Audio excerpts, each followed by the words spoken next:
Hello everybody, it is Friday night and it is Weekender time once more. On this week's show we've a whole host of miniature gaming goodness to tell you about throughout the worlds of historical, fantasy and science fiction. As well as all of that, we also have a magnificent prize for all you budding GMs or fantasy skirmish players.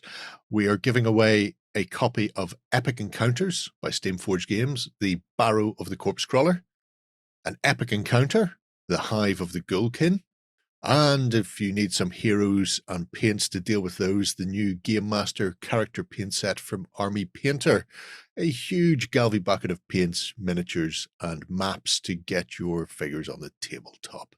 If you want to be in with a chance to win, you need to be a commenter and a subscriber on the YouTube channel.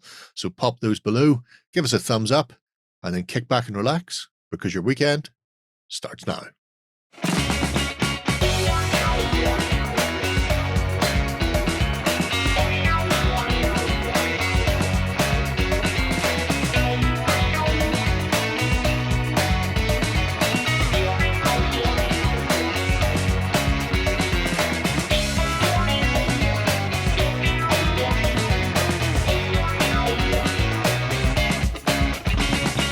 Hello everybody and welcome to the Weekender. I'm joined this week by Shay, John and Ben as we take a gentle meander through the wonderful world of tabletop gaming.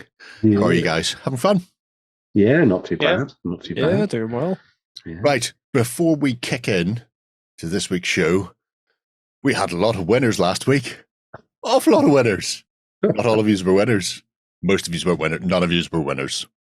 And the reason for that is some rando has set up a fake OnTableTop YouTube. Blooming spam bots. Yeah. I was scamming their way merrily through the comment section. So like we say most weeks, if you want to know if you're a winner, then what you want to do is come across to OnTabletop.com. Go over here to the bit where it says more. And down here is claim a prize. And that brings you to this screen. And apart from having the prize claim part, it also lists the previous prize winners. They're there. If that's you, you've won a prize. If you get a message from Russian girls in your area telling you to telegram them, you're not a prize winner. I'm sorry to say. Yeah. Of which there are many of us. Yeah, he's been plaguing a lot of YouTube channels at the moment, so just be aware of it and always go over to that prize claim form. If you're watching a Weekender and you're wondering when the prize gets picked, it's normally kind of the week after, sort of in terms of time and things. So, you know, plenty of time to go and have a look at things and comment on episodes and that stuff. So, yeah, you've generally got 7 days to do it. Yeah. But on the plus side, we're big enough that somebody thought they could clone our channel and scam people. That's we good. made it. Yay. You've always got to look for that silver lining on any cloud. Mm-hmm. Any cloud at all. But so just to let you know, check there. Don't listen to random messages because there's no way you can contact people via YouTube these days anyway. YouTube took the facility to message people away, which is one of the reasons why we use the prize center, because you can't do direct messaging. So with that unhappy news to the unhappy unwinners, I think we should kick into the show proper and start off as always with the most important part, the indie of the week. And this week it's Tag, or the Assault Group. Most people who are aware of it call it Tag, which is 28mm historic mainly. There are some fantasy. We'll get to them. Going for a while, and they have a fairly comprehensive range of tiny fighting men in a variety of locations and places. So, as you can see here, they do ultramoderns, upcountry, which is Nam, World War II, Renaissance, medieval Asia, and fantasy. So I think we just plow straight in at the top. I shall not be going through all of these, he said, looking at the time, because I get distracted easily sometimes. And when I hit the bottom of some of these pages and it says like page 1 of 17, you'll see why.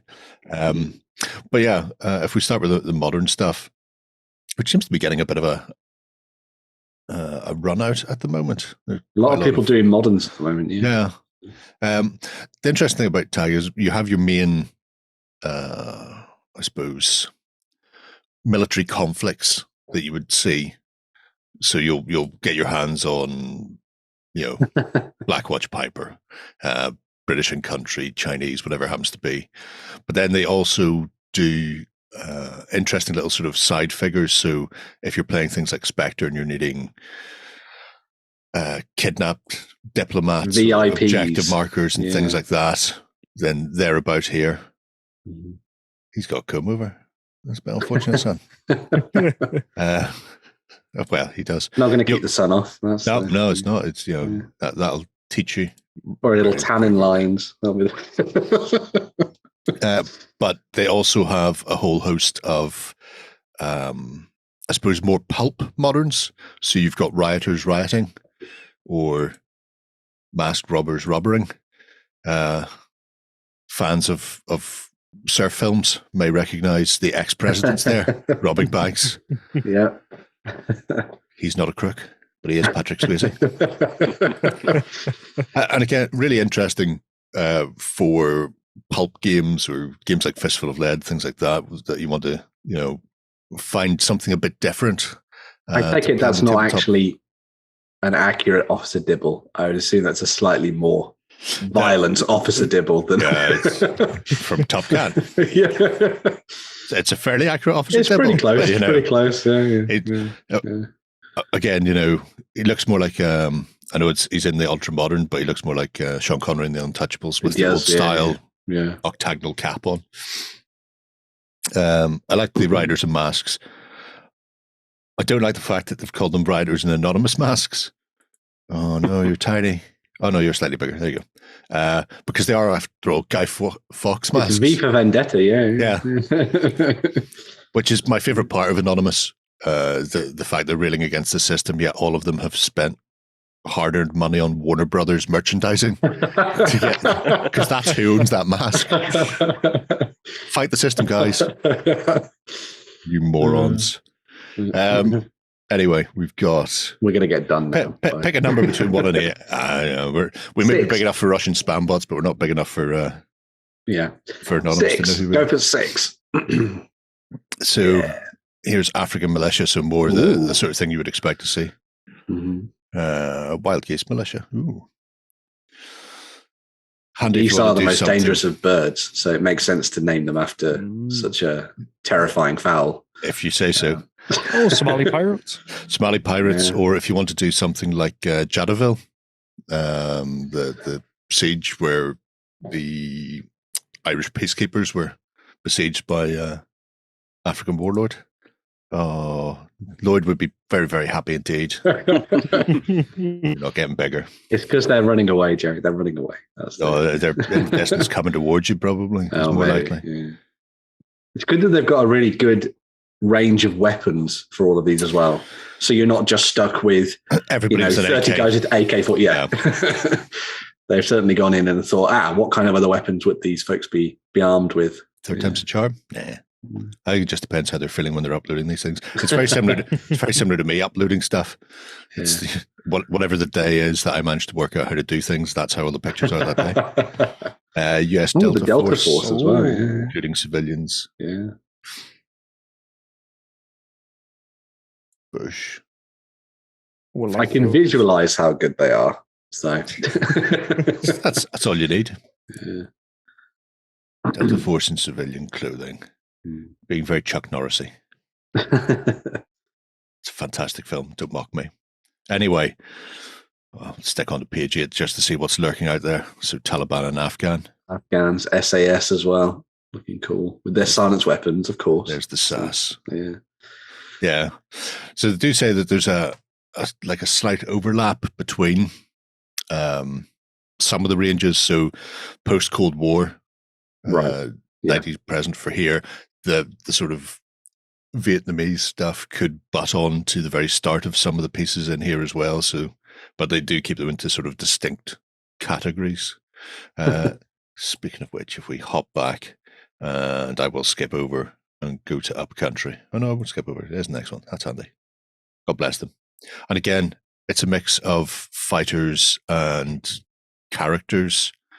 So things like, obviously, war photography was massive in Vietnam. It was the first time I think that the coverage of a war really affected the nations that were sending people to fight. So you've got a more maybe we couldn't send people out into a hot, sweltering jungle against an enemy we don't really understand. Yeah, so. That type of thing. And then sway public opinion that way. Quite like him. He's very bearded and hippie-like, bearded and shaggy-haired. And on the other side of that scale, John Rambo. One-handing M60? Of course you do, yeah. So go full hog. Yeah. Can you remember his name? I don't remember his name. Oh, what's his name? Sergeant Elias. Sergeant Elias and Sergeant Barnes. Yeah. You can't see Sergeant Barnes. He's back here somewhere. I haven't shot him. Actually, he's not by that stage. He's on the Huey getting evac. But yeah, a brave selection. Oh, the tunnel rat's a cool one as well. I like that. VAs. I like that. Yeah. Remember tunnel rats? I'm not just at the looking top of that. Oh, that one there. I like that. The thing that's really I say inspiring about Vietnam and that war is that it's the ability to do very different styles of modern conflict. Yes. So it's diving in, and you can still play out relatively large pitch battle style affairs, but a lot of it was dropping in, fighting, and then getting out of there and fighting in tunnels and through very dense terrain and in villages where ambushes could come from anywhere and all that kind of stuff. And there's a good mix of different nations that ended up fighting there as well that you don't necessarily think about. So, I mean, we saw the Anzacs pop up as an option. Yeah, well, obviously it started with the Anzacs. Yeah. Well, it started with the French. Because everyone just thinks US. Everyone just thinks US, don't they? More or less, I think. Well, I don't say most people, but no, it's true. You know, it's we're defined by our media, and unless you get involved and play a period and start researching it, you tend to only see what you see. And I can't imagine. I don't know if there are many French films about Indo-Chinese War, or sorry, Indo-French. I don't know why I said Chinese. Heads away with me. Anzacs. What's really annoying me is that I'm seeing those banners at the top that have painted miniatures in them, and I've been looking around their website trying to find painted miniatures, and I can't find it. I think you find some of them on the face page. I have clicked on their face page. So I'm going to be doing my own looking. Anzacs with SLRs. And then there's a M13 Riders with heavy weapons and a driver, which is really nice. These go very well with Vietnamese range. Oh, it'll come back to me. No, it won't. It's gone forever. Emperor stuff, maybe? No. There's a guy who specifically does Vietnam. I'm not going to start looking for it because it'll distract me. But he does resin vehicles as well.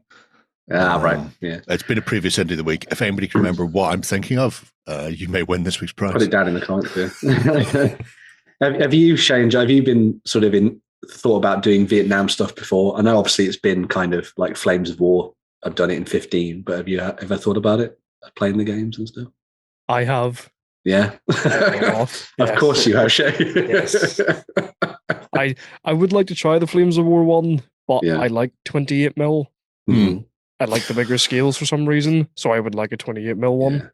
There's doing that kind of like skirmish narrative scenario stuff. That kind of thing. Rubicon are still working on theirs. That's what I'm waiting for. Yeah, the big plastic sets. Yeah. I'm sure Warwick Kinraid and Piers have been working on, I want to say it's called 68. NAM 68 is a more narrative, sort of in-country platoon-based game. Okay. But I don't know where that is on the grand scheme of things in design. I just need Rubicon to bring out that friggin' Huey. Yeah. What, 2 years now we've been waiting? It takes a long time to fly a Huey.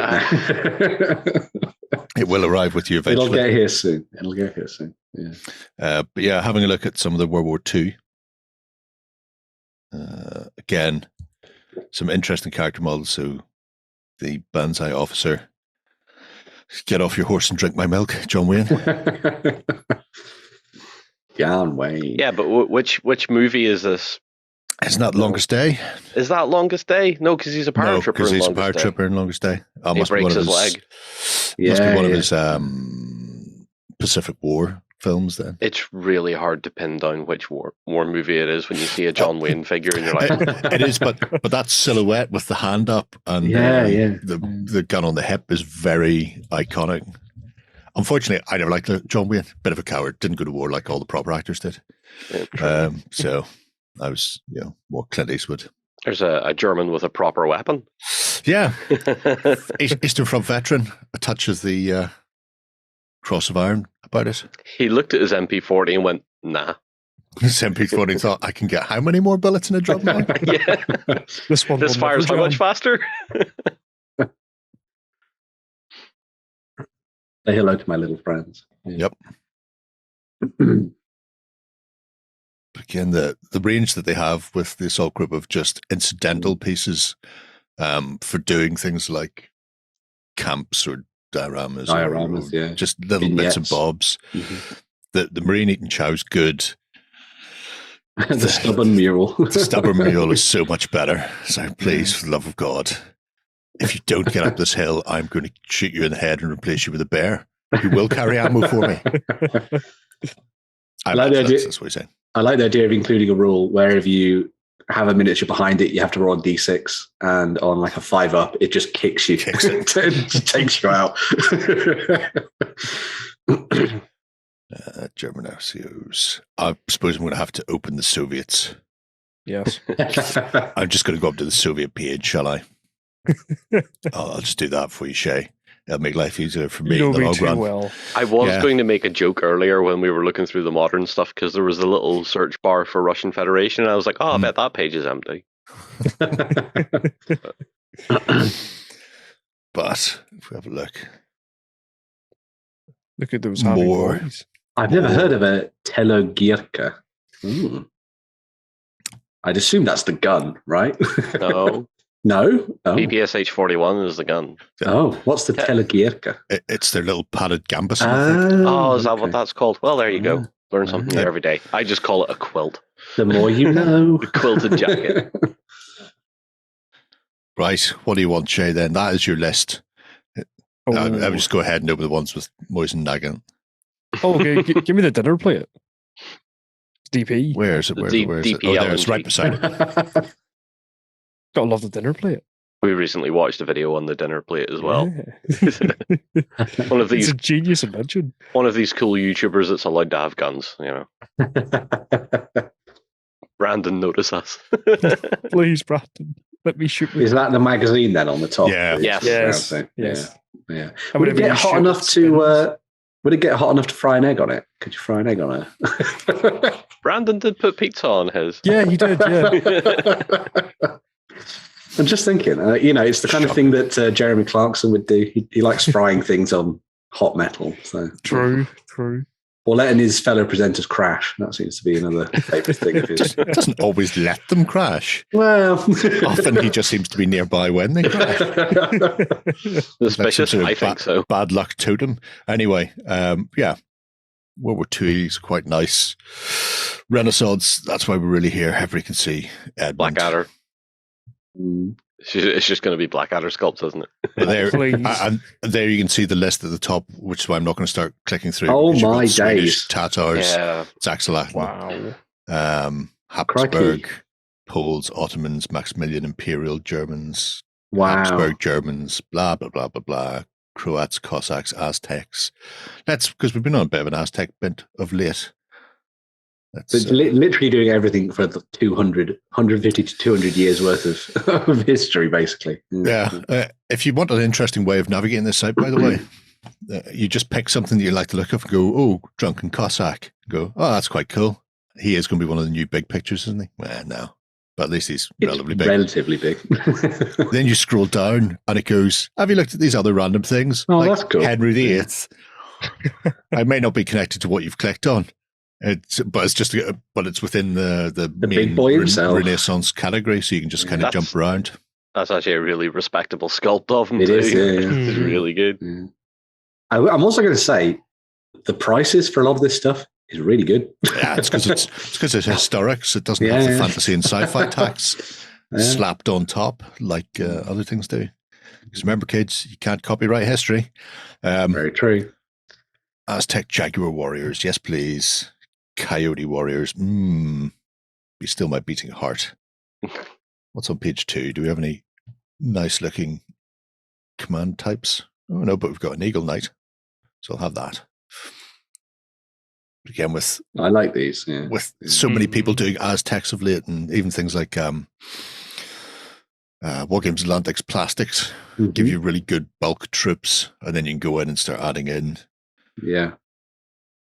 maxillatral wielding big elite types in their coyote suits and the original fursuiters. Yeah. I can't get past the onesies. I cannot get past it. Like, people will be like, "Oh, John, you should respect historics." It's like, yeah, but history was weird. History was weird. There's an illustration or of a bit of stonework, Aztec stonework, where it was showing a priest who was wearing a onesie of a human. God, because you can see below his hands are the hands of the skin suit that he'd stripped off. So lovely onesies. Wouldn't call them furries to their face though. No crinkling here. Nope. But yeah, Aztecs are really nice. And then have a look at the Triple Alliance. So these were the people the conquistadors got to fight alongside them against the Aztecs because the Aztecs had been slapping them for so many years. Right. Well, there's Commander actually in there. Nice. That's really good because you've got all of the basics for kind of creating, well, any force essentially. So you've got all of those core infantry alongside all of the main sort of character models in most cases as well. So you can kind of just come here as a one-stop shop and be like, right, I'm just going to get everything I need to play my skirmish game or something. Yeah. That's really nice. Also seems to be a good mix of different sculptors that have worked for them as well. Yeah. There isn't, as far as I've not tried searching by sculptor in the actual search bar, but it's nice to see the sculptor being listed sort of front and center. Yeah. Especially because I tend to be a bit of I was going to say something rude there. I'll find a sculptor I like, and I'll go and find what other work they've done for other companies, and start following them around until they ask me to leave or stop doing it, or stop sculpting altogether and becoming a photographer in America. But that was oddly specific. It was desperately oddly specific. Let's have a look at this. It's almost like there's someone who's always on Jerry's mind. Jokes on Boris, though. He moved from Brazil to Poland. He got closer. And we'll talk about him later as well. So. The Cossack range is really cute as well. But I'm not going through 25 pages. So. Somewhere in there is Blackadder. So I imagine he will be an English shooter. Oh, yes. I want to see if they've got Percy and Baldric. As well. Yes. The cunning courtier's manservant. Yes. Brilliant. Bowman,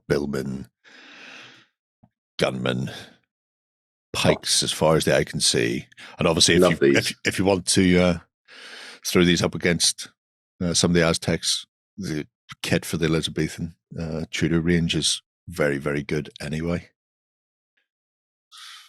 I can't remember if that's a great set. I love it. I want it. I need it in my life. Yeah, you should get it. Yeah.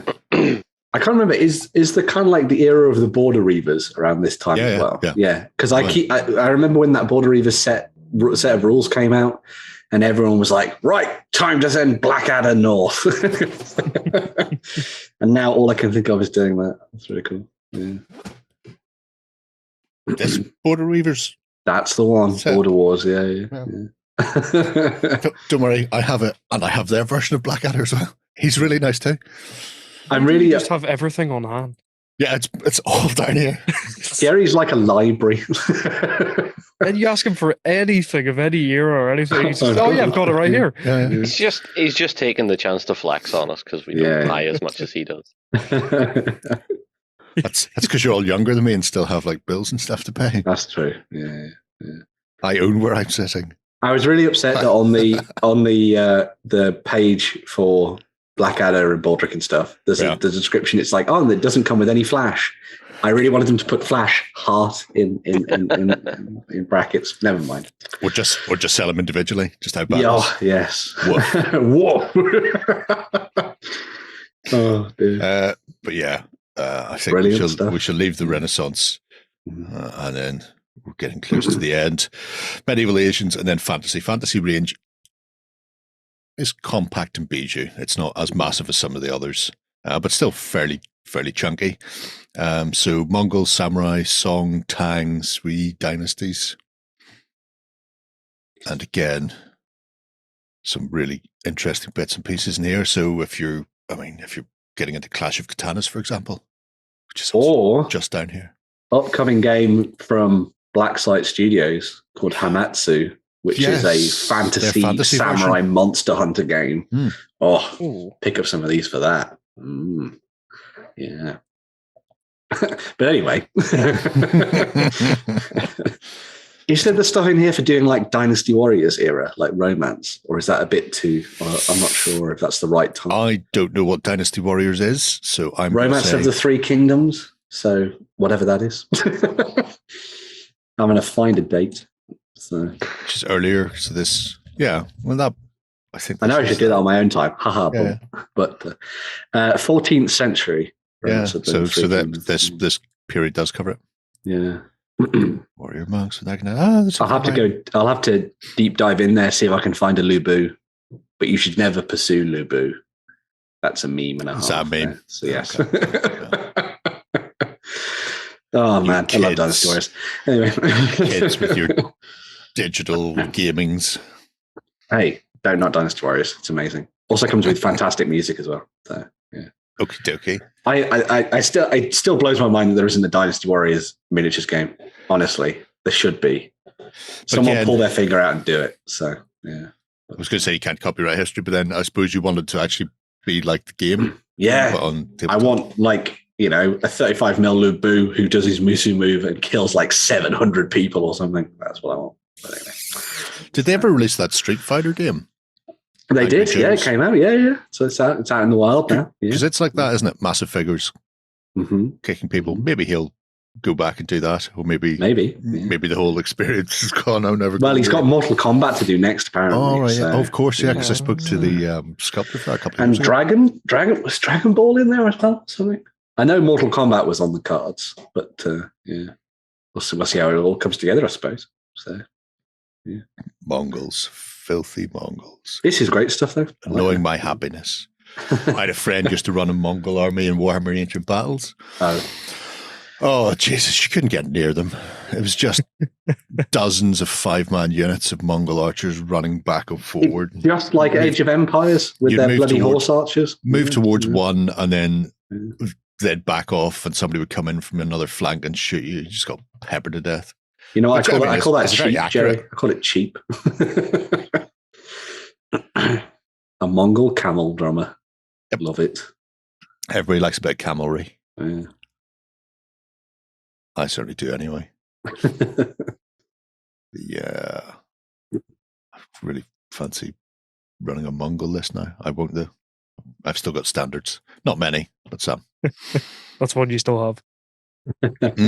It's that and Pig and Russ.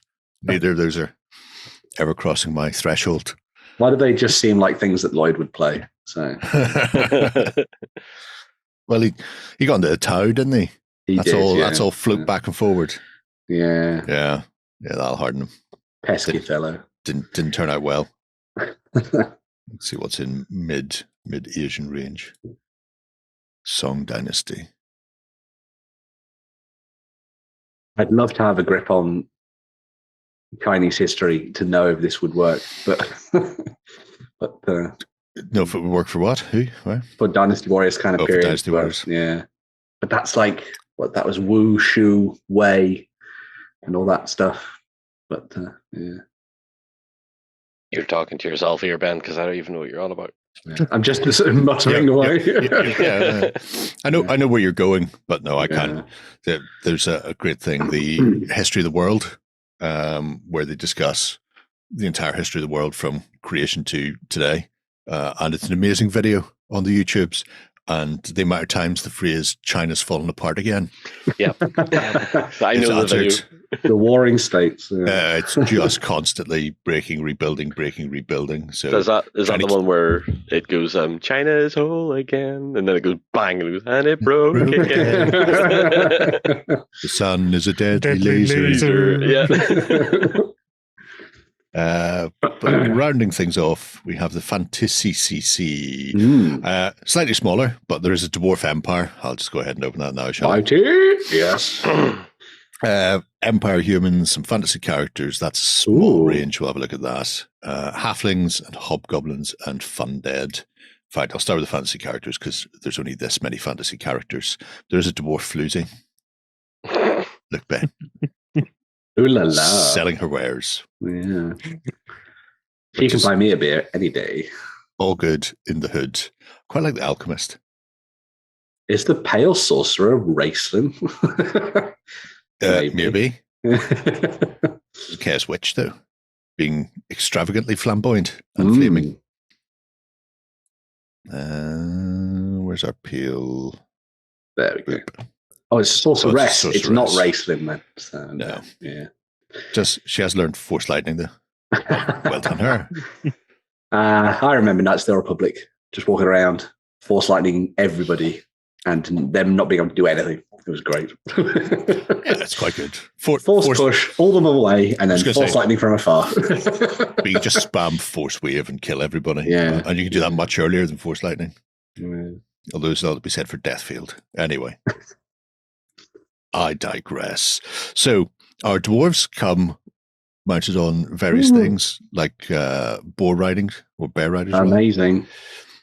I mean, I'm still quite a fan of the badger riders from Kings of War, to be honest. But there's a lot. But boars are a good step up, or a bear. So yeah. But then these are more Ursine riders, heavily armored compared to the naked berserkers that you have tearing around the place on badgers. Good old bonk stick as well. Yep, I like his bear crest on his Sally helm. Yes, I like to think that it's not metal and it's just a big fluffy toy on the top of his. Just stuck a puppet on it. Yes, went with him. Fair enough. It's definitely a way of it. The Imperial Dwarf looks very good for those people who like sort of classic Warhammer dwarves as well and wanted to play around with that aesthetic, which is quite nice. Yeah. They also have the Land Griffins, a whole range of these. Oh, very cool. Which is handy for people who need demi-griffs, which were available for a very small amount of time. Bodies, lances, and a whole host of heads. Very good. Yeah. Like the old Reichsguard. Plumage. Beautiful plumage.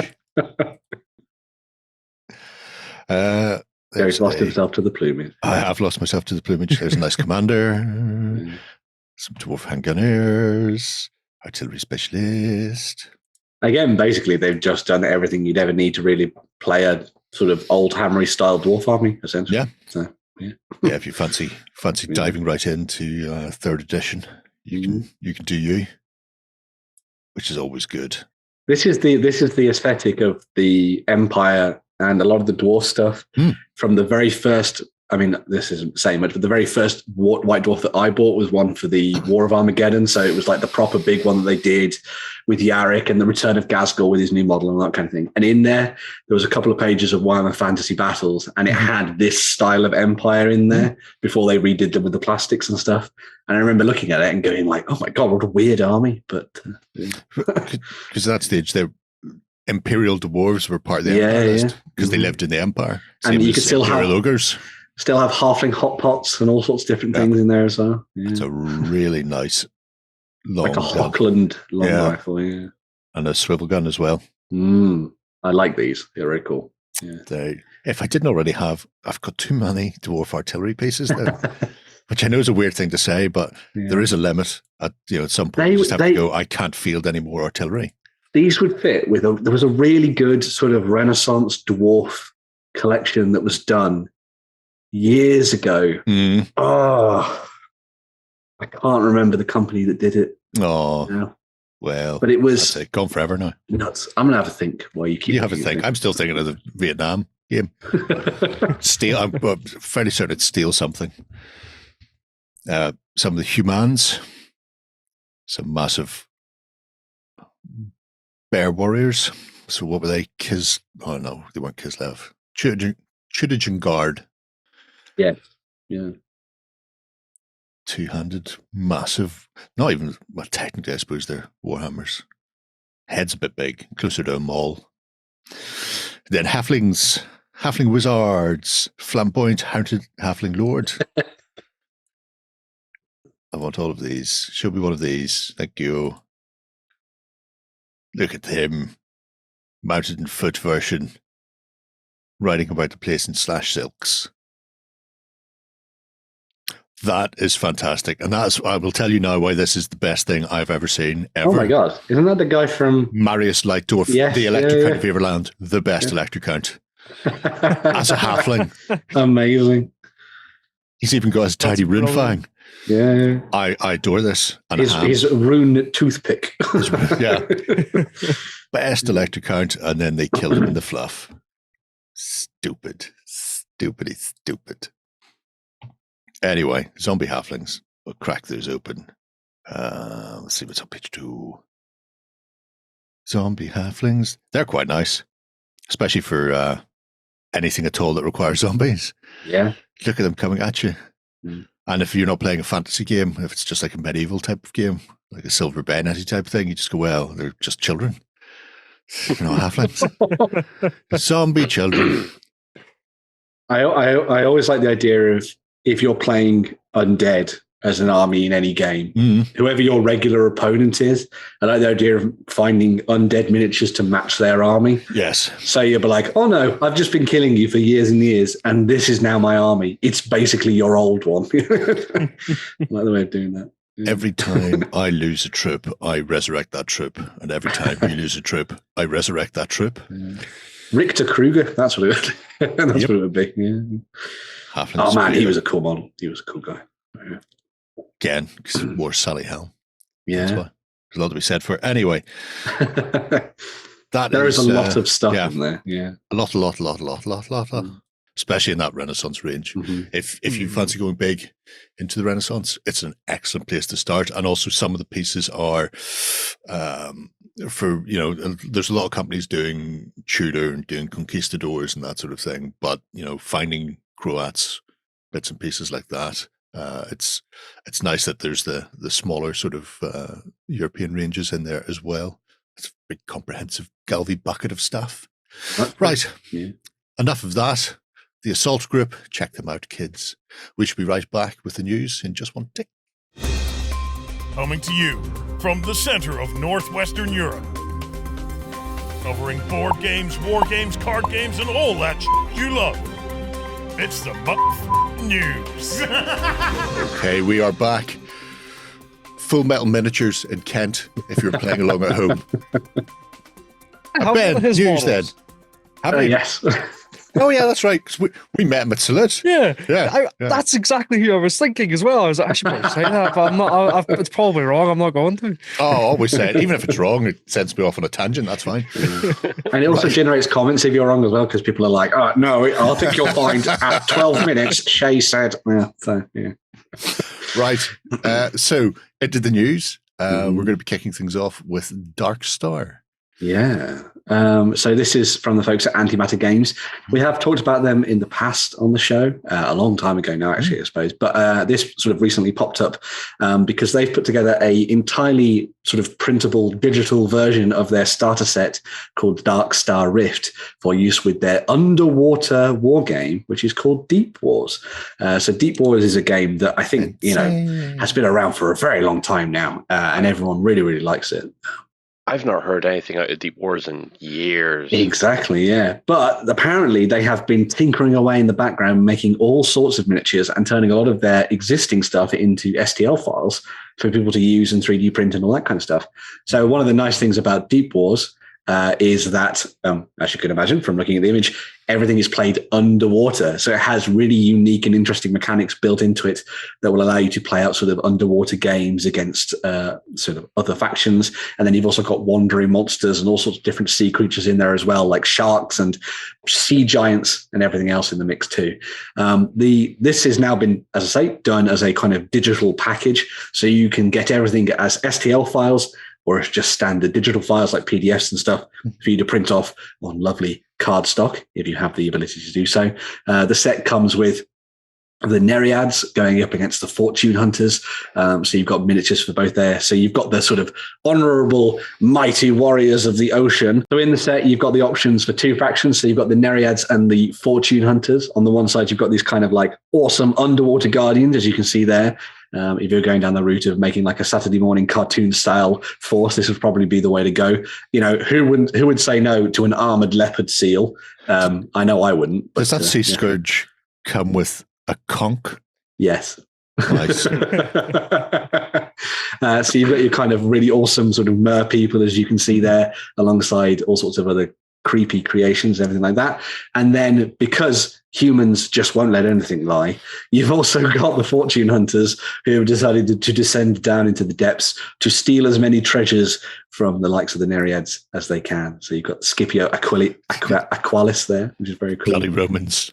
Bloody Romans, they get everywhere. What do they ever do for us? What do they ever do for us? You got Isabella Johannes, the adventuring scientist, marauding scientist, more like the Iron Tempest mech construct, and then you've got the heavy assault dive trooper in there as well. So if you like the idea of firing lots of torpedoes, then you've got that option. Also, a Gatling harpoon gun.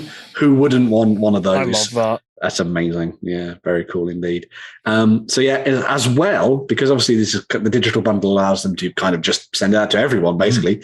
You've also got the option for a bunch of additional miniatures in each of for use of the set.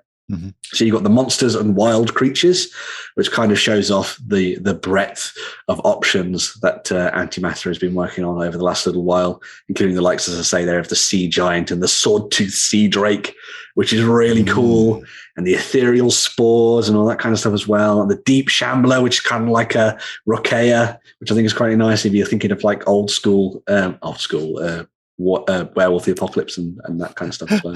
The Hengiakai, that's what it was. Yeah. But yeah, that was a bunch of words that nobody understood. There we go. Oh, I understood them all. There we go. The Bear's Guide with alternate were creatures. Yeah. I made a were panda at one point. It was great. So yeah. But yeah, you've also got all of your standard sort of grey reef sharks and everything as well, which is really nice. Yeah. And as I say, it's well worth having a look at DeepWars as an actual rule set in a game because it's skirmish level. It's very different because you've got all the different creatures floating around in there as well. And obviously that ties into the way that game mechanics work for sort of pushing around and movement and everything at the same time too. And to cap things off, there's also that set of scenery that comes with this as well. So if you wanted to take that game map that they've put there and kind of 2.5D it and sort of enhance it a little bit more, you've got the different ruins and everything included as part of that digital option. And even if you're not going to be playing DeepWars, I think sets like this are pretty damn good if you just want a bunch of creepy creatures to use in the games. Which is really cool. It's very sci-fi-esque more than fantasy. Yeah. Although a lot of this fantasy as well wouldn't be beyond the realms of possibility. Got proper pulp vibes, I guess you'd say. But, poor Atlantis, all sunk. But yeah, the whole idea with DeepWars that you are playing underwater offers up some interesting games and gaming tables because you could be playing this sci-fi, steampunky-esque underwater adventure, and it can be around a submarine or it could be around a sunken galleon or, something slipped into the sea. Even though you're playing with a lot of relatively modern stuff, like those sunken ancient ruins could be there, and right beside it could be a modern or World War II sub or whatever you want to throw down there. It's a whole other world that we haven't explored, as Bob Ballard would often tell us at the start of SeaQuest, DSV. I know a lot of people have already looked at a lot of these bits and pieces and thought about using them for Ghost Archipelago and that kind of stuff. Oh, yeah. I know at one point Joe had done a set of kind of rules for fighting underwater. And he said, how do you breathe? And he said, don't worry about it. It's magic. And I was just like, or you're just Guybrush Threepwood, who can hold his breath for an inordinate amount of time and hates porcelain. But that makes sense. I mean, I was looking at them and I was thinking, as I often do, about David Gemmell's John Shano books, which are set in an apocalyptic far future, which is very much like the Wild West, but also it used to be the bottom of the seabed, so everywhere there are ruins of Atlantis around. Oh, that's cool. It's a whole other level of wheels within wheels madness. But I often want to just, set lizard men on cowboys in Atlantean ruin. Anytime I see lizard men, Atlantean ruins, or cowboys, those three things keep coming back to me. So at some point I will have to do Really, the game needs to be made. I'm fairly certain I can probably just do it with Dead Man's Hand. Well, there we go. I should probably just do that at some point. Yeah. But anyway, right. Enough of bashing, boy. Enough of the Jerusalem man. And we're off to have a look at some Napoleonics. Yeah. So Perry Miniatures dropped even more releases this side of Christmas with a bunch of additional Spanish guerrillas for use during the Napoleonic period. And in typical Perry Miniatures fashion, their miniatures are great. These have been worked on over the last couple of months, sort of in the background, and they've come together to create a really nice enhanced Spanish force. There is already quite a lot of Spanish stuff for you to go and check out. I mean, I say that there's quite a lot of everything from Perry Miniatures, to be honest. That is true. They very much follow the form of, if you're going to do something, do it to excess. Yes, very much so. Yeah, and also incredibly well researched every time they do any of this stuff. It's insane. And we'll talk about that in a bit, actually. But this allows you to run essentially a set of Spanish guerrillas, so kind of like your sort of your fighting civilians and all that kind of stuff that would have been tackling the enemies during the Napoleonic period. You've got the command set there, which is really cool, alongside those 3 female miniatures, which I think is really great, and also one woman who looks like she's literally just throwing rocks at people, which will do damage, I guess. There's plenty of them around. You'll never run out of ammunition. Chuck a rock, and it's not like someone's going to be wearing a helmet, are they? So there we go. St. James is one of the officers on the left. I love the guy with the kind of like blunderbuss style pistol. That's amazing as well. Yeah, it's very cool, and kind of builds on that lovely evocative feel of kind of civilians and all that kind of stuff fighting during this period. You've also got a whole bunch of different infantry sets, so you've got them advancing and skirmishing and all that kind of good stuff. There's also a set with hand weapons as well, so not everyone's going to get their hands on rifles. On rifles and muskets, yeah. Why not just beat people up with spears and clubs and axes and everything else under the sun? So reliable. When you're being occupied, you'll use whatever comes to hand. Exactly. And if you don't have anything to hand, you've always got a couple of fists. Yeah. In addition to the sort of infantry stuff that is available now, they are also going to be releasing these mounted Spanish guerrillas as well. So you're going to get options for really awesome looking cavalry with loads of detail built into them. Lots of different styles of outfits and uniforms and that kind of stuff. People who have stolen helmets, or maybe helmets from old regiments and that kind of stuff as well, which is really nice. That's very French. It is, yes. Probably knocked someone out to take that, or done something worse, I guess.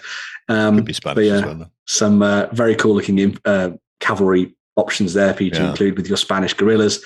Alongside, there's also just your standard regular infantry as well. So they've done a set of command figures, sort of at ease, I would say. So if you're going to be trying to put together a little bit of a diorama or a vignette, you've got those. And there's also matching sort of basic infantry alongside them, which I think is really nice. That's a whole host for the peninsula. When I put the news story out for this in the week, there are already people in the comments that are like, I've already bought these. They're going into my Silver Bayonet army and stuff. And I was like, fair enough. That makes sense, especially the irregulars. Exactly, the guerrillas. And absolutely perfect. Are spot on for it. But, very cool. But yeah, it's nice to have, because getting your hands on decent guerrilla figures, the Spanish line infantry, all the rest, any core Napoleonic infantry unit you will find in spades on the internet. And then looking for decent sort of irregulars is harder, much harder. Very hard, yeah. Because everyone just wants to get the big uniform guys, don't they? You don't want to have anyone else fighting. And when it's tied, because obviously, well, sometimes the uniforms change. So depending on what coalition it is and when in the Napoleonic War, you may have slight differences, but some figures you can use most of the way through, if not all the way through. But then you hit something like this, and it's tied specifically to the Peninsular War. You're not going to see them at Waterloo or anything else. So unless you're playing specifically that period, it obviously restricts the amount of people who are going to be buying it. So I think that's why they always sort of get done last by a lot of companies, if at all. It's like, well, we'll do the big hitters first, and if we have the time near the end, Portuguese and Spanish will get a look in. But yeah, nice to see I'm also going to point out as well, those line infantry are wearing what I like to call proto bum bags or proto fanny packs, depending on how you... They're ammo pouches. They're ammo pouches, but they're bum bags. These front and center. Exactly. You think they're going on holiday somewhere? Yeah, there's a camera in there for. Okay. Yeah, fair enough. And all their travelers checks. You should not be allowed out. I'm just saying, not by yourself. We need to keep an eye on what you're up to in future. I think just to make sure you don't go off book. Strange stuff. Sticking with historics, but moving to a different period and different scale. Yeah. Khurasan. Yeah, so Khurasan have been building up a whole range of different things over the last little while. They've been doing a bunch of really fun sci-fi stuff and some fantasy bits and pieces, but they've also turned their attention towards 15mm World War II and the North African theatre. And so they've built up their DAC, their kind of Africa Core collection, with a whole bunch of new miniatures as well.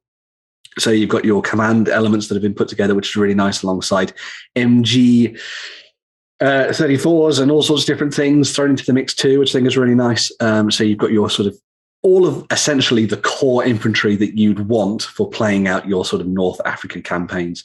The thing that I think is really nice about a lot of the stuff that we see from Khurasan as well is the idea of doing 15mm but individual basing like this, which I think is really nice, because it makes you start to think about the idea of doing sort of more 15mm skirmishy stuff, which I think would be really fun to see, rather than sort of larger battles, which I think is really cool. I mean, bolt action, you can quite happily play in 15mm and change nothing. You don't need to change a roll or a measurement. You don't. I know some people go, "Oh, I want to play it in 15mm. Should I change it to centimeters?" Or no, don't.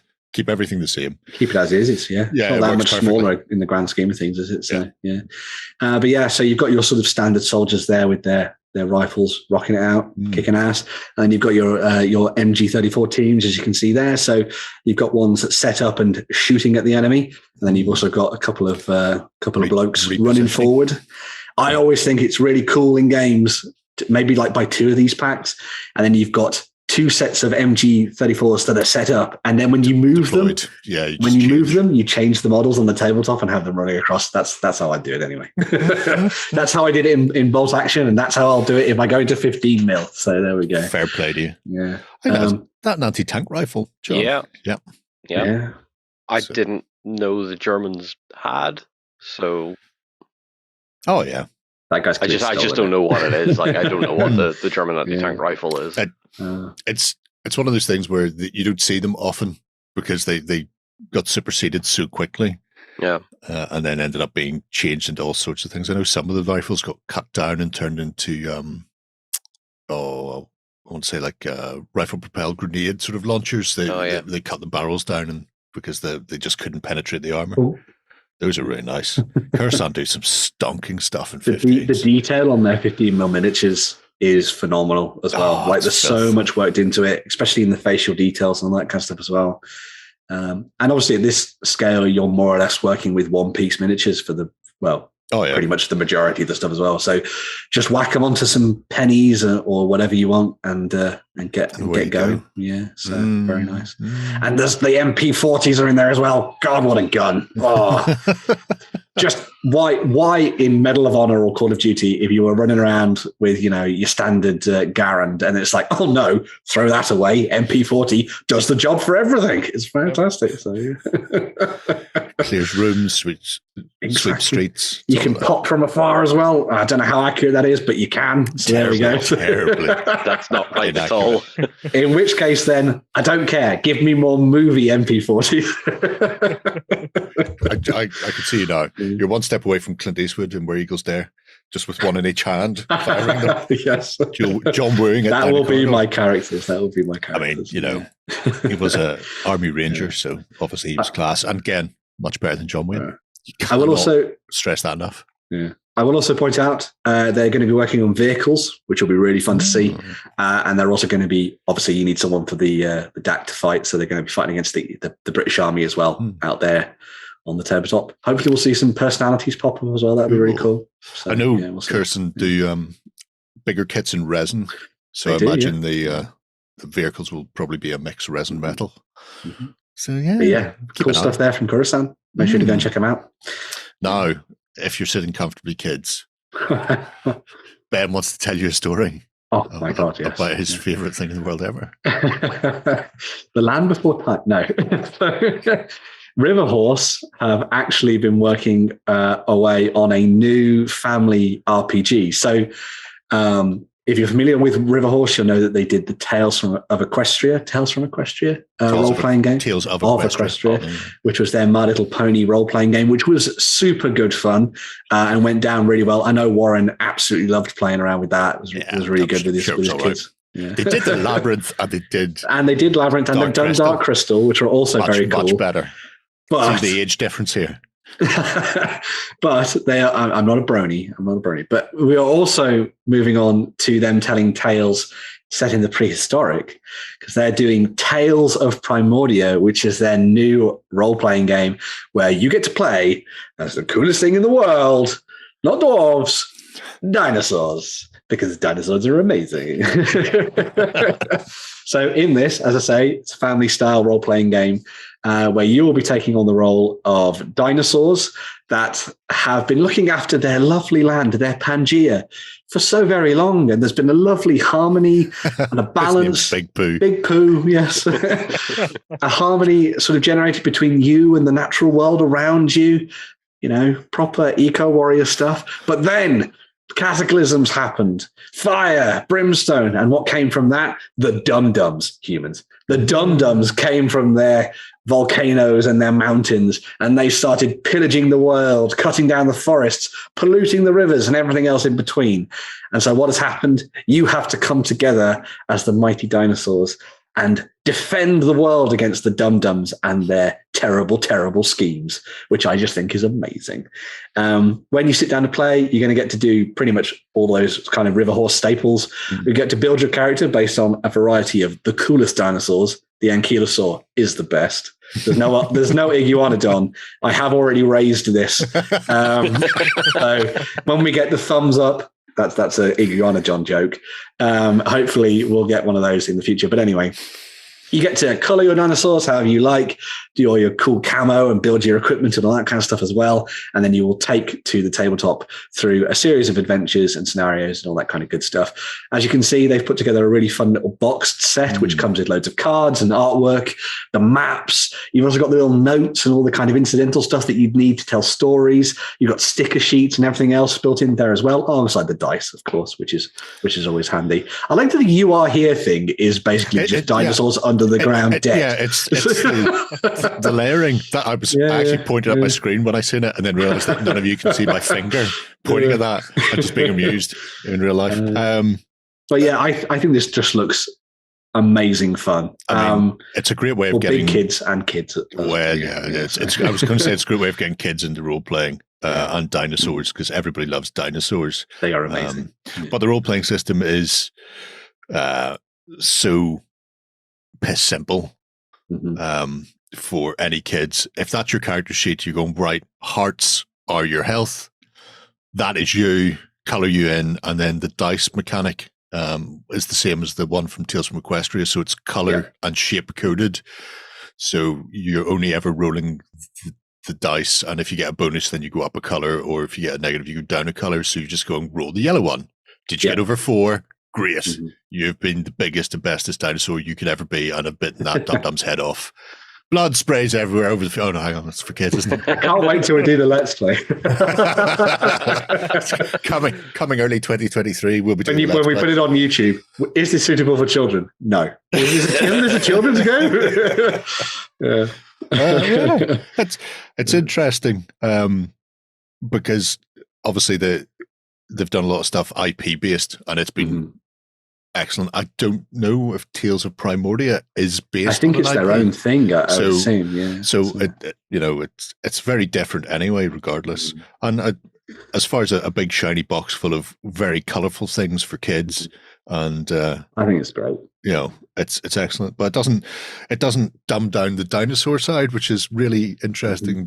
As far as it doesn't go like butty head dino. You get full Steggy or whatever they call them, the Stegosaurus and all that kind of stuff. Yeah, that's all in there. So I'm not going to say it's a learning game because I imagine it's not, but it does at least start introducing those concepts to kids, which is always a nice thing to see.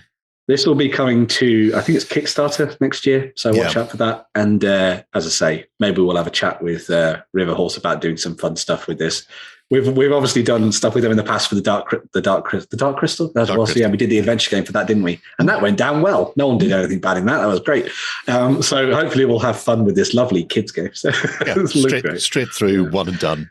I've realised I'm not a brony, but I'm a bronosaur. Is that a thing? Can I be a bronosaur? Sure.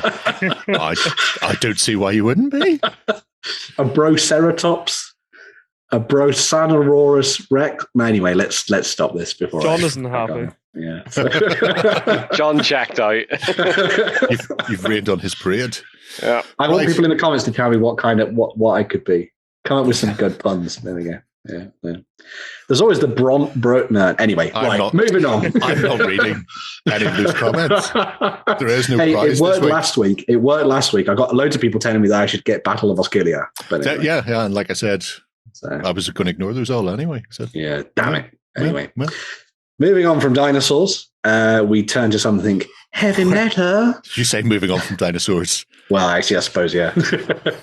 The dinosaurs of rock. The dinosaurs of rock, yes. It's Iron Maiden. Yeah, so CMON have teamed up with Iron Maiden, of all people, to create a series of box sets with lovely miniatures in them based on, obviously, the mascot, the personality of Iron Maiden, Eddie himself.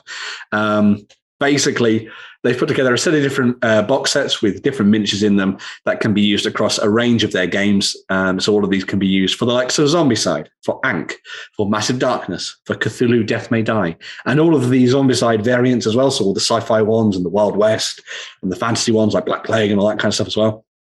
And essentially, beyond them just being useful for the game, they're also pretty nice miniatures. And CMON actually do a pretty good job when it comes to actual miniature, sort of the final look of their miniatures and that kind of thing. So if you're interested in just picking up a bunch of Eddies for use in a variety of different games, then make sure to do so. They're probably going to come in around that kind of 28 to 32 mil scale for the majority of these personalities and stuff. So if you're interested in that, you could also use them in other games beyond just the CMON library. I'm immediately saying that Trooper Eddie is going to be in Silver Bayonet. Yes, that would be very cool. Coming at you like a reverend. The other thing I want people to do is basically, and you need to sit down. I purposely didn't put any of the album titles in the description. I mean, sit down and be like, okay, so that's Eddie from that. That's it. If you can do the quiz and get it all, then away you go. Yeah.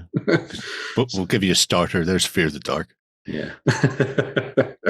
There is a bonus Eddie, but I think that's if you order all and sundry early from company or not. So if you order the entire bundle, so that's the 3 sets, then you'll also get this version of Original Eddie, although not the original Eddie because he's already dead, but there we go, for use in Zombicide, and he can be used as a survivor if you prefer, or as a sort of like an apocalyptic monster that'll hunt you down on the tabletop as well. I quite like the idea of Eddie being the survivor, and you could maybe theming it around the idea of coming out of an Iron Maiden gig and Eddie's trying to help you escape or something like that. Would be really cool. The other thing as well, with some of these pieces, like these two, nice. I think these would be really great for use in other games like Reign in Hell or Idols of Torment. Use these as kind of really awesome background terrain pieces or objective markers and that kind of thing as well. So, if Iron Maiden is 7TV as well, if Iron Maiden is up your street, and you like the idea of picking up some of these models, they are available as the bundle and also individually. If you're a stranger in a strange land, then this is what to go for.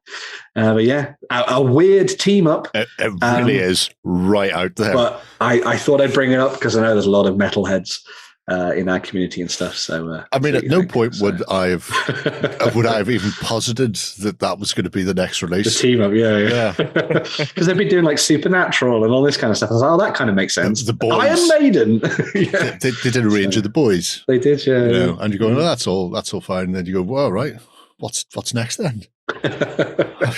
Who knows? Who knows where they come from? Has Taylor Swift got a particular logo she uses? Is that what we're going to see next? He has gone through a bunch of different phases. Maybe they could do the Taylor Swift pack. That would be kind of cool. Yeah. That's you heard it here first. Come in here on Taylor Swift.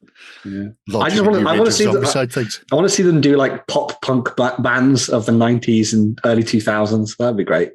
I can have like a Sum 41, an Alien Amp Farm. That'd be good. There we go. Steps. Steps. Just the one-hit wonders. Girls Aloud and some Spice Girls.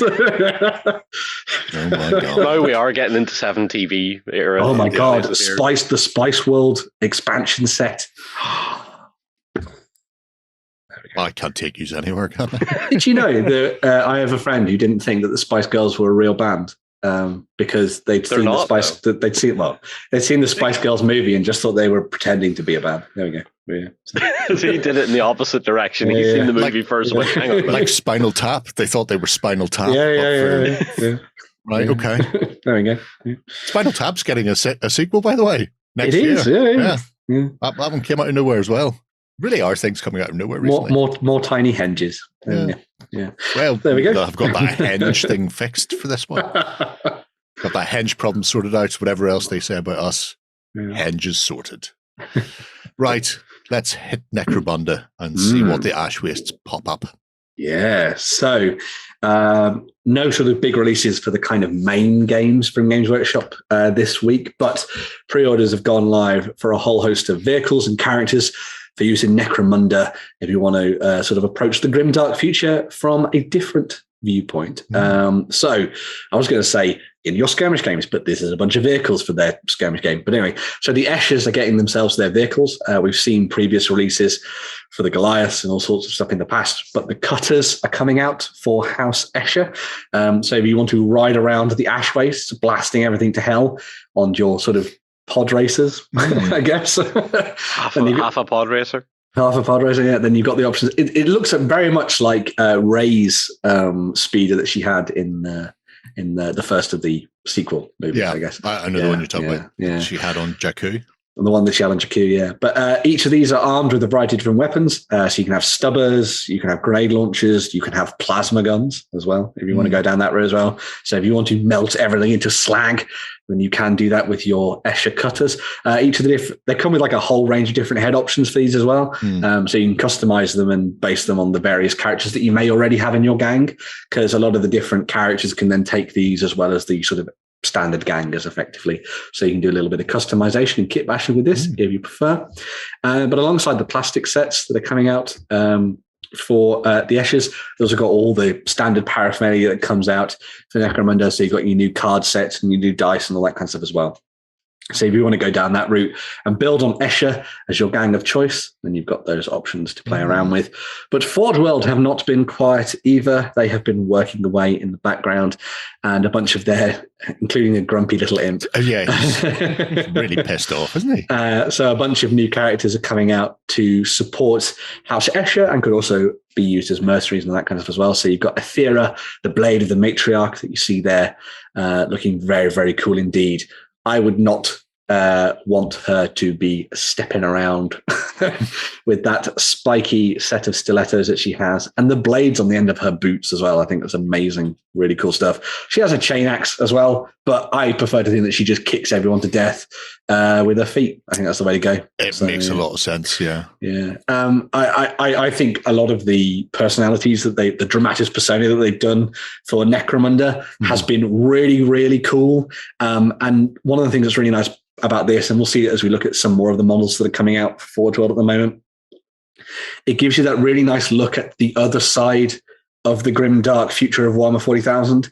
You have all your massive armies that we're all very familiar with, but this gives you a look at the personalities and the different characters that are kind of working away in the background, in many cases just trying to survive. Maybe they're doing pretty well for themselves, like Aethera, as you can see here. She's very Thunderdome. She is very Thunderdome. Yes. I just realized it's a platform shoe there, which is metal, but it's almost the same color as the rock. So I got very confused for a moment. On another tactical rock. Tactical rocks all the way. Yeah. I like the Grumpy Imp. It's really cool. But it's a really fun. It reminds me of before Necromunda was Necromunda. Necromunda was Confrontation, which was a free set of rules in White Dwarf. And I'm fairly certain that imp, I can't reach. I can't reach the White Dwarf because it's buried behind boxes on the bottom shelf here. But I'm fairly certain that was a bit of artwork from the original Confrontation, because it came in several issues after that. You got the background, the story, the rules, blah blah blah. So I think that's a callback to something that possibly me and 3 other people in the world remember. And I approve. It's a, what do they call it? I've got to find the name of it. A caryatid. All right. Caryatid called Styx. There you go. That's the name of it. It's the new it's also copyrightable version. And it should be shot in the head, and then she should be shot in the head.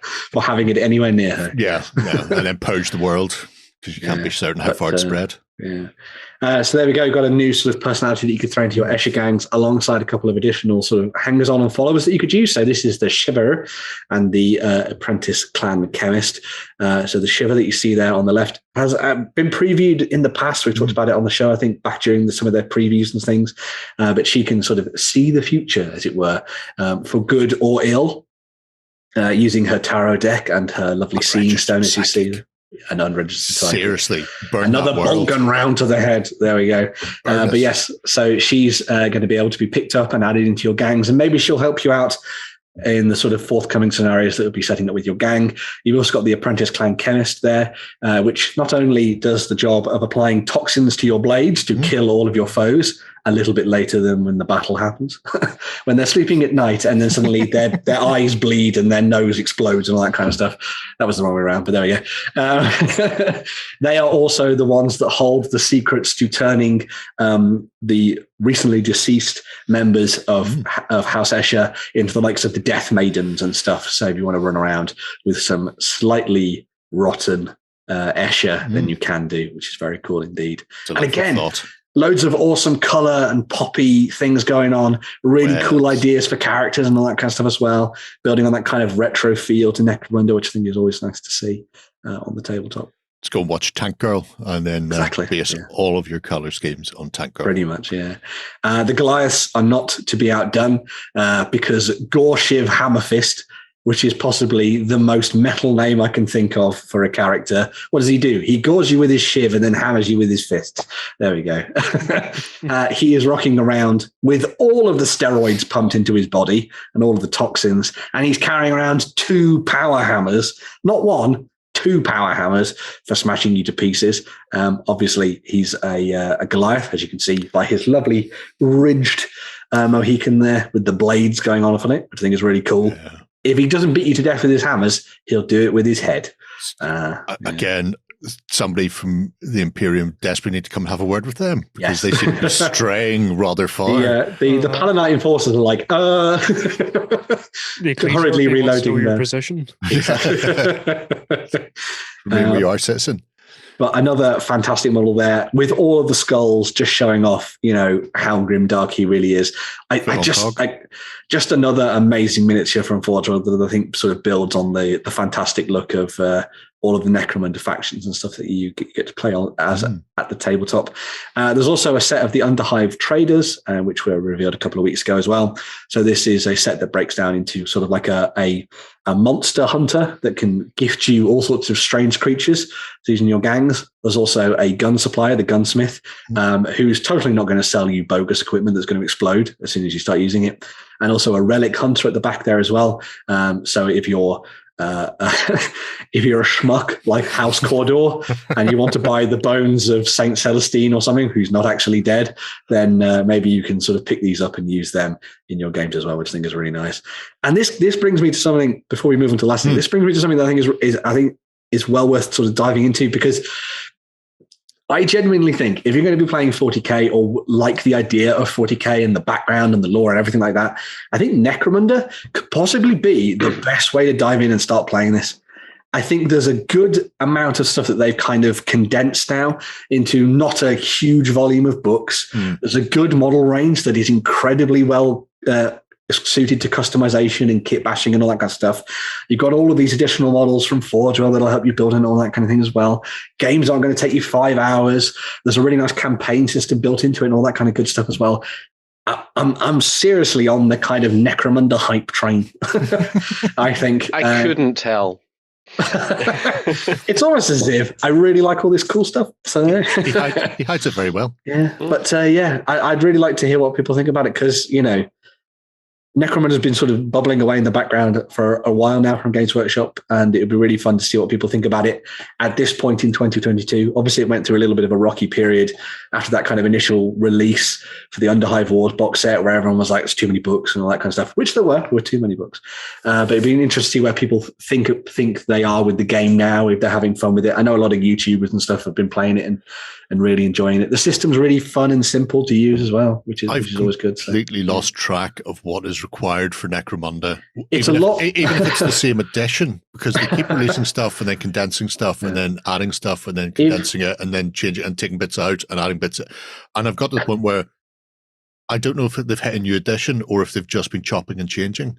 If you take Ash Waste out of the equation, and all that kind of outdoors and vehicular stuff. Which is part of the outdoors, because the rest of the outdoors is coming in a separate supplement. They are coming in separate books and stuff, yes, for individual things and that kind of stuff, which is a shame. But a lot of it can essentially be boiled down now to you just need the core book and essentially the codex for your faction, and that gets you done pretty much the whole way through, which I think is really nice. And then you can buy you can buy sort of separate books if you want to for some of the Dramatis Personae and that kind of thing as well. But the majority of it is all kind of very kind of sort of toned down, I'd say, in terms of their release schedules and things. I think it's probably because they thought maybe actually we have overwhelmed people with this stuff. Who would have thought that? Because there were cards and all sorts of, and then the cards were limited edition, but they didn't exist anywhere else. So if you didn't, you can find a bunch of it online now. So, for. It got very, I wouldn't say overwhelming. I just tuned out.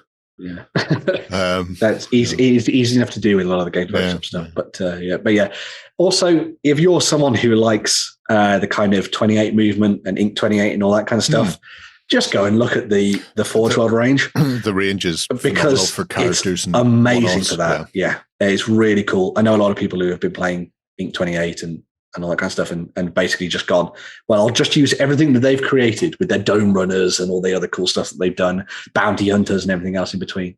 Because even those characters that you're seeing there, absolutely perfect for putting together cool Spirers haven't games. Come back yet, have they? They haven't done the Outland stuff. So Redemptionist Priests, Spirers. Well, Redemptionists are now have been worked into some of the Cawdor stuff. They have done Redemptionists to a degree. Redemptionist Cawdor. And the Ash Wasters, I may be getting it wrong. The Ash Wasters have kind of been reformatted into the ones that they've now that they've now got, but rather than the kind of standard Ash Waste that you might remember. But there's plenty for you to dive into and have fun with Necromunda, I think. So I shall allow it. Carry on. Oh, and then finally, if you want to buy something massive and probably incredibly overpriced, there is a new plastic and resin kit. It's not all resin, thank God. The main hull is the Gene Stealer cult thing, isn't it? It looks a lot like the mining vehicle that they had for that. Well, I'm not entirely sure how much of it is new and how much of it isn't. But this is a new sort of transport vehicular option for the Ash Wastes. Obviously, it's not going to fit into the Underhive. This is a very big tunnel. So this is a new vehicle that you can use, which comes with stubbers galore and can carry your troops into the heart of the fighting. I'd like to, as with anything vehicular wise, or indeed Necromunda wise, it's basically an orc vehicle. Have fun with it and add it to your next orc army. There we go. It's your new battle wagon. Ding. You're welcome, orcs. Everything Games Workshop make is essentially an orc kit. It's a weird way of looking at it, and entirely accurate as well. So Eldar Falcon Grav Tanks, orc kit.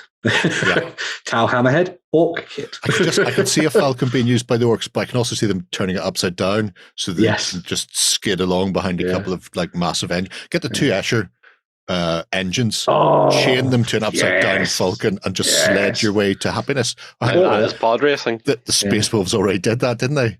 Yeah, they with Father Christmas. Or just make an Eldar Grav tank, but have a horde of orcs underneath it carrying it forward. Carrying it, like Palanquin with Gazgul on top of it. Yep. Yeah. All of these are viable options. Right. We shall be back in just one moment to round out the show with a look at some 3D printing and Kickstarters. You can start working out what way you're going to be applying these to your orc army.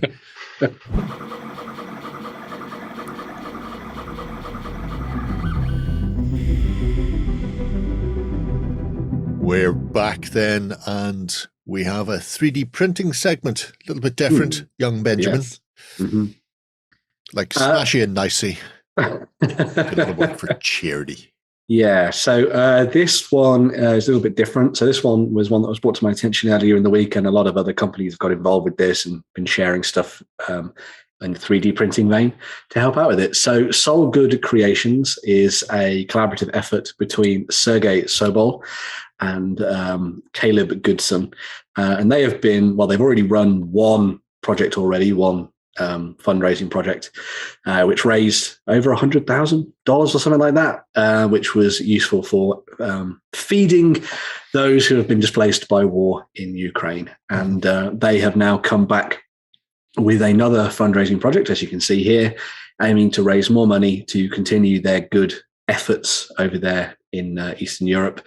And as with the first one, they have teamed up with a whole bunch of 3D modelers and sculptors and different companies, alongside producing some miniatures of their own that you can get your hands on as part of a bundle, a collection that will be distributed later on. I think it's in the start of 2023 via my manufacturing and all sorts of other things like that.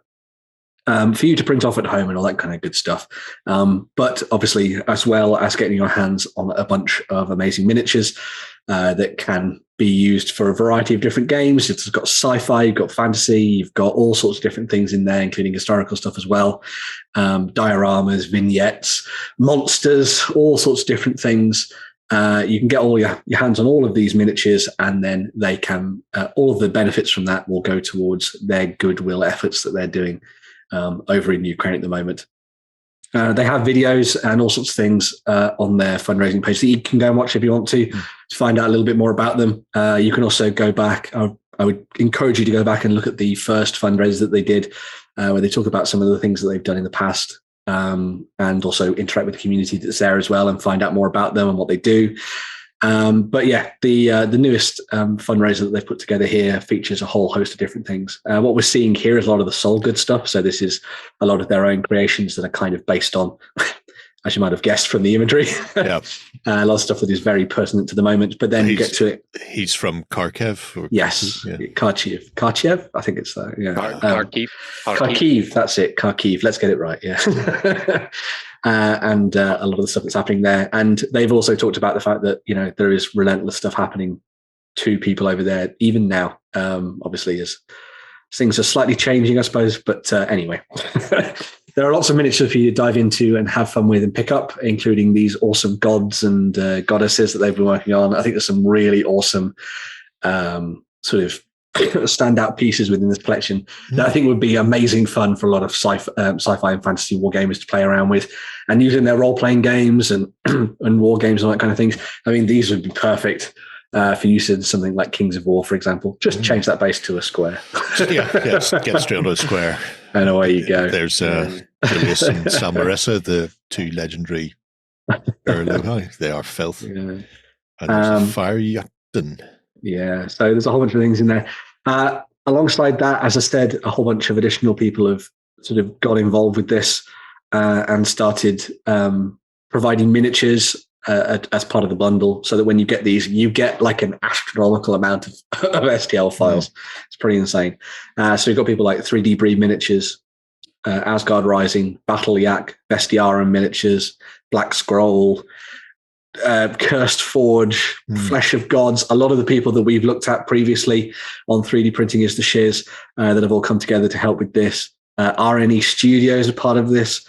Ratman Forge, Claymore Miniatures, Worldfall Minis, Galadir. Loads of different people have got involved to provide a variety of different miniatures that you can pick up. Absolutely spanking post-apocalyptic, aren't they? Oh, yes. They're very cool.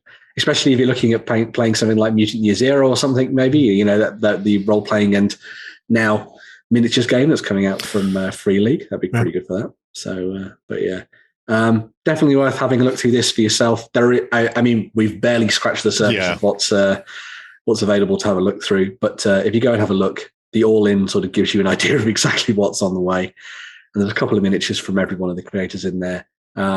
It may, obviously, it's helping with charity and it's helping in that sense, but it may also sort of broaden your horizons when it comes to 3D printing. And maybe you'll find some creators out of this that you'll then go on to support through tribes and Patreon and all that kind of stuff as well. So it's a nice love-in, which is always good to see. So square bases. Just make it square. That's why I'll never go into 3D printing. Nobody apparently knows about edges. Yeah. I'd like to introduce you to a corner. I got to say, the Red Dragon, one of my favorites. Yeah, I'm not surprised because I seen like a bundle of about 5 or 6 dragons. Yeah. Yeah. In fact, this may be the So elder one. Yeah. The young one and everything else. Yeah. It's very nice. Handy for Dragonflight. Handy for Dragonflight, yeah. 21 days left on this little particular fundraiser. I think they've raised over as you can see there, raised over $44,000 at the moment. So if you want to get involved, and it's very handy. You don't scroll back to the top like Kickstarter, which are about. But yeah, if you're interested, make sure to go and give it a look. Do a little bit of a read up on the team and what they do and all that kind of stuff as well. And that's monstrous. Oh God, yes. Yes. Yeah. Is that the Bestiara and stuff? I think it looks like Bestiara. Yeah, it looks like they work. Yeah, it is. Oh, they're good people. Yeah, I have a couple of their models and they're very nice. Very good indeed. Yeah, and obviously you can have a look at obviously a lot of these different creators, you'll have seen their work previously in other shows and also on My Manufacturing in general, and you'll know the quality of the stuff that people are creating nowadays. If you're looking at the SolGood stuff, all the stuff at the top, a lot of it was test prints and things, so you can see how it all turns out and what it looks like as well. So definitely worth having a look at. So. But, I was going to say, he looks like a wizard there for a moment. Then we got a bit further down and found his tray of assorted. They might be magical pig products. Not pork. Pig products. I was just thinking about pork ones, and I shouldn't do that. There we go. No, you shouldn't. It's eclectic. And then I said it out loud as well. Yes, I always say so. Yeah. Because at no point have I ever thought about a chameleon riding on a kiwi. Exactly. But now I feel like I can't think about anything except a chameleon riding on a kiwi. Yeah. You ever seen a kiwi and cut one in half? It's nothing like the fruit. I was misinformed. That is bizarre. You still shouldn't eat one whole though. That's terrible. Oh God! The amount of people that I found out that eat kiwis with the skin on. It's roughage. You need roughage. Don't worry about it. Cut it in half. Scoop it out with a spoon. Oh my God! Just eat the skin. No. There you go. That's one for Justin. He's going to have to edit that. He's going to be so annoyed that I've scrolled this far down. Scrolling black bars. Just all be blurred. They won't be able to see anything at all. Ooh. Basilisk/cockatrice. The choice is yours. See, more of those. More turning people to stone, please. There is a wealth. This is us not even halfway through. Yeah. And it's nice seeing so many different artists and styles coming together as well. So it's, like you said, it's a bundle for everyone. Even if you're not planning on using all of it, there's still going to be a fairly significant chunk that you can lay your hands on. Is there a single price for it, or is because it's a I can't remember. Can you dump whatever you want? I'm just blasting through the bottom of it here to see if there's a suggestion. There are tiers. So there we go. Yes, tiers. There's rally, supporter, and companion, I believe, and then there's all the add-ons as well. So you can just donate for the sake of donating. If you want to. So if you want everything, which is 630 STL files, that's $70. You're going to be busy. That's still not bad, Yeah. In the grand scheme of things. No, it's even Jerry might get that. I have a feeling my donate 3D to them, printer yeah. is going to be busy. I think all of our 3D printers are going to be busy. I want that. Yeah. There you go. So, And Shay transferred his entire bank account to John. Interesting sort of little compilation something a bit different, of 3D but, printing. And for an excellent cause as well, especially with winter starting to hit hard as well. Yes. Right. Enough of that 3D printing. We're almost at the end of the show, and we've got a pair of Kickstarters to finish us off. Did you win one of our prizes? Find out on our prize claim center over at OnTableTop.com. Here we list all our previous prizes and those who have won. If you see your username, fill out the form to claim your prize. All prizes must be claimed within 30 days. And the first thing we're going to be looking at, I'd like to start off by just preempting this one. I was speaking to Dane yesterday about this, who is aware of the company. I was reading the little blurb that you get at the start explaining what the game is doing and where they are, and they go, and your people set off from Roskilde. I was going, oh, it's a Polish company. Who wrote the game? Because it's unusual that they introduced Roskilde. And I looked down and went, Diego Francesco. Going, all right, so not Danish then. No, not Danish. But the game itself is Runar then, Ben. Yeah, so this is Runar from Ludus Magnus Studio. They did some really fun stuff in the past, and this is their latest board gaming project, which is for 1 to 4 players, where you will take on the role of Vikinger, or Vikings, who are looking to make a name for themselves. You will, at the start of the game, put together your own team of 3 Vikings from a smorgasbord of options, and each of them will come with their own deck of cards and their own powers and abilities, and it's up to you to bring together the best team of 3 that you can, because the aim of the game is to show that you are worthy in the eyes of the gods by collecting a whole bunch of relics and other runic symbols and stuff like that over the course of a campaign. And yes, I say the word campaign because when you start off playing this, it's really fun.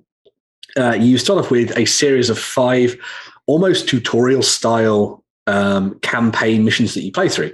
And through each of them, you'll learn more about the mechanics and how they work, and you'll delve into more details about the characters and action cubes and action cards and dealing with terrain and all that kind of stuff. And at the end of that, the person who has gained the most glory will be the winner. But then from that point on, this then becomes almost like a little bit of a sandbox style game, where you'll then either be able to play out just individual battles, if you like. You can just get into proper good old skirmishes between Vikings and see who comes out on top. Or you can dive into your own self-made campaigns where you'll plug in different scenarios that you'll do throughout the course of the 5 games and play against different enemies and have different objectives. And obviously you can go back in and change up your Viking warband and switch around the 3 models that you chose from and all that good stuff. So there's plenty of additional stuff thrown in there for replay value. It's not one of those campaigns where you play it and then by the end of it, you're done. There's loads of different options for you to dive in and to have fun with this one. The core of the game is based around those kind of action cards that I was talking about that you get with each of the characters. So you pick 3 characters and their decks almost sort of merge together, and they'll be used for either abilities and upgrades and all that kind of good stuff. But then what you'll do during a turn is that there's like a cube-based mechanic where you'll spend cubes in order to do certain abilities on the character's cards. That could be something like just hitting with a regular melee attack. It could be smashing someone into walls. It could be throwing people across the map. It could be bringing down huge pieces of scenery on top of people and all that kind of good stuff. If you've looked at things in the past, like I want to say like Super Fantasy Brawl and those kind of games, this game has a lot of those vibes going on with it, where it's kind of arena based in many regards, where you're going to be setting down and setting up the board with all the different pieces and the enemies and that kind of thing. And the interesting thing about this as well is, obviously, I said this is a 1 to 4 player game. It's actually competitive between everybody, but then there are additional monsters to get thrown into the mix at the same time. So you're having to deal with all of the other people around you who are trying to steal all the runic items, not steal, requisition, claim, keep safe. You're trying to say, well, you'll be fighting against each other, and then there'll also be all of the monsters thrown at the same time, which will kind of make things a little bit more chaotic and all that good stuff. As I'm scrolling, I read that as Danger Noodle. So I'm reading from the bottom to top.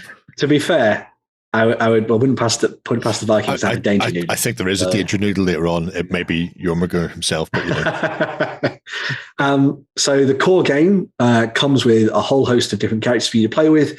You also get all of your sort of standard Draugr enemies that you'll be fighting against, and all sorts of Viking undead. But in addition to that, there's a whole bunch of additional extra things as well. So you have 3 expansion packs that are available as part of the campaign. So there's Hell, which comes with a couple of new sort of necromantic, shamanistic characters for you to use in your games. Oh, look, a nod to Blasphemous. It's another video game. There we go. So yes, there's the Hell Pack, which comes with sort of your necromancers, your shamans and stuff, alongside some more Draugr-style enemies. You then have Jarl, which throws in just a bunch of new heroes into the mix. So it's just a big set full of awesome new heroes and all that kind of stuff, which is really nice. You also get like mounts and all that kind of stuff thrown in there as well, which is really cool. And then there's also finally the Troll expansion, which comes with, as you might have imagined, a troll. A troll? Makes sense. Yeah. That will Jotnar its way across the board. Nice. And punch people in the face and all that good stuff. If you're interested in learning more about the game, you can find out. You can check out the rule book that Jerry was showing off there, which is it's obviously work in progress, obviously. But you can go and get a sort of feel for the game in more detail and know what it's all about. But there are also all of these videos for you to go and watch as well, so you can go and see what you like about it and see what you think. I got to say, for what appears to be quite an early project of this, that's fairly finished. So it's a nice prototype, isn't it? It is, yes. Oh God, I love cardboard that slots together. Look at that. It doesn't take much to impress you, Ben, does it? Nope. Dinosaurs and slotty cardboard. Little wooden crate. Yeah. But this is the thing. I love how in depth they've gone with this to try and make it like a sort of not over the top, but a luxurious sort of skirmishy board game to play on the tabletop. It's nice that the previews are there, because I was looking at the map that they had and I couldn't see anything that would make a board game. It looked more like an empty arena, but whenever you can see it in here, there are symbols and quadrants. So depending, I suppose, in the scenario, it will tell you where to set specific things to block line of sight and that sort of thing. Mm-hmm. Yeah. I also like the idea that you get to the end of your scenario and one person is in charge, and then from then on you sandbox it and it's just about taking them down. I like that idea of just everybody else trying to double you, Shay. Somebody's come out on top and they need to be pulled back down. If you can't reach their level, then drag them back down to yours. That's how I view this game. Play the campaign to find out who you're going to be spending your time attacking. Also, the boar's wearing some sort of lion helm. One of my favorite models. Yeah. I'm pretty certain that's historically accurate, according to the DN I was speaking to. The comment. There's plenty of Horning helms, which, as we know, is totally historically accurate. But all of the miniatures come in around, they're 35 mil scale, but most of them are much bigger than that. So they stand at like 45 mil up to somewhere in like the mid 50s, 60s for some of the bigger ones as well. So if you like the look of the models and you wanted to turn it into a little bit of a hobby project as well, you can do that. I wonder if it's going to show you. Oh, it's going to go through the characters now, which is good because there's one in particular. The guy dressed like a shark is not him. There is a long bearded shaman type. I know the one you're waiting for. Who looks, that's him there. Look at, and this is what happens to Justin after he's been told to strip down and rebuild the studio for the umpteenth time. He just has that wild-eyed look, and we don't go in that room. He breathes fire as well, and Justin's got the smoke coming out of the, that's true, the vape pen and stuff. So it's very on brand. There we go. So it's a really fascinating looking aesthetic they've gone with. It's that sort of it's very kind of Pixar-esque. Yes, that's. I knew I'd seen something like it before, and I couldn't. Especially with characters like that. Yeah. It's How to Train Your Dragon. It really looks like How to Train Your Dragon. Yeah. It's definitely worth having a look at. Ludus Magnus have done a whole host of different projects over the last while. Yeah, very well known for a lot of their games and the quality of them as well. So it's definitely one you want to go and check out. It's actually only running for, when you're seeing this, 7 more days. So it's quite a short campaign in the grand scheme of things. But it's definitely worth having a look at, and it's obviously well funded already. Yeah. So there we go. So there's a week left on Runar. Get in there. Runar Vikings. The trailer is very cool, by the way. The trailer is full of really loud music and grating metal voices and everything like that. So it's very Which I absolutely adore, but you can't hear it, and I get deafened. So that's why you're not getting it today. But yeah, if you're interested, you've got plenty of time still to dive back in on that. Mm-hmm. We have one more Kickstarter before we leave you for another Friday night. I had to add this one in for Jerry. So yeah. We didn't have to, because I would have added it in anyway, regardless of the end, if you hadn't. Yeah. So, think of it as just saving your own time. But Westfalia, a little business that I may or may not have mentioned on occasion in the past, is 10 years old. And so to celebrate their 10 yearsness, Boris has been tinkering away on 21 miniatures, I want to say currently, although there's rumors of something exciting if they hit a big milestone. Ooh. So the Dark 10 is a, I suppose, gender bent. Isn't that what they call it? Where you flip the gender of the character. Gender swap, yeah. Yeah. So instead of having witch kings, you've got witch queens. Instead of having the fellowship, all being male, they're all female. And Boris has done a spectacular job on these. Obviously, the elf doesn't change because, elves are terrible and racist. Racist elves. But look, it's the fellowship. It really is the fellowship. There's also a set of pirates. I'll get back down to the actual images because they're a bit clearer than the swirlies. Although if you want to see the back like Lloyd, then you can see the back like Lloyd. the magical speediness. Yeah, a whole host of interesting fantasy characters, as always, from Westfalia. The Halfling gang are great. I know her. There's an actress whose face but I can't play. It's one of those where I'm going, I've seen her in something. Who is she? And it's killing me. But there's definitely a TV show or film where Frodo, or Frida, as I call her, has been kicking around with Samantha. I also quite like the Merry and Pippin-esque ones. Yeah, they're great. Just look like they're just catcalling from the side of the road. Just going, where are you going, Samantha? Frida, what are you doing? Going out dressed like that? You look like an idiot. The unlikely friendship as well. I mean, all of them across the board are stunning. Really Boris always does really good work. They unlocked, happily, they unlocked a couple of stretch goals just before we start filming, which means there's now, if you haven't seen him already, Christopher Lee's appeared. Really? So, wow. Yeah. So, getting down past the troll, and that troll is massive because I think we get shots with them all lined up later on.